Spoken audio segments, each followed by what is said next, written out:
ગુજરાત કોંગ્રેસના પ્રવક્તા મનીષ દોશીએ ભાજપ સરકાર પર કર્યા પ્રહાર. દેશમાં વધી રહેલી મોંઘવારી મુદ્દે ભાજપ સરકારને લીધી આડેહાથ. છેલ્લા 20 દિવસમાં કમર્શિયલ ગેસ, ઘરેલું ગેસ, પ્રીમિયમ પેટ્રોલ થયા મોંઘા. ઔદ્યોગિક ડીઝલ, ઝોમેટો ડિલિવરી અને એર ટિકિટ પણ મોંઘા થયા. સિંગ તેલમાં ભાવ વધારો થતાં સામાન્ય અને મધ્યમવર્ગીય પરિવારોને મોંઘવારીનો માર. अच्छे दिनનો વાયદો કરીને ભાજપ સરકારે નાગરિકોને આપ્યો મોંઘવારીનો માર. કેન્દ્રની મોદી સરકારે વાયદો કર્યો તો સત્તામાં આવવા માટે अच्छे दिन, बहुत हुई महंगाई की मार, આવા બધા સૂત્રો સાથે આવેલા સત્તા બાદ છેલ્લા 2 જ અઠવાડિયાની અંદર દેશની જનતા ઉપર બેફામ મોંઘવારીનો માર આપ્યો છે.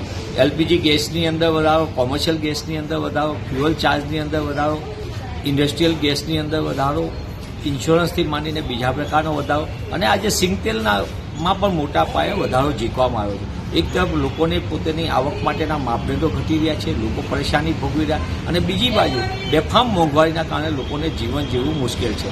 મોદી સરકારે જે રીતે દેશના નાગરિકોને મુશ્કેલીમાં મૂક્યા છે, એટલે કે એક તરફ વિશ્વ સામે આફત છે અને એની સમયે આ લૂંટનું મોડેલ આપીને મોદી સરકાર સાબિત કરવા માંગે કે એ અમીરોની સરકાર છે અને દેશના ગરીબ અને સામાન્ય વર્ગ, મધ્યમ વર્ગને જીવવું મુશ્કેલ બનાવ્યું. ત્યારે થોડી પણ શરમ હોય તો મોદી સરકાર લૂંટના કારોબાર ઉપર રોક લગાવે.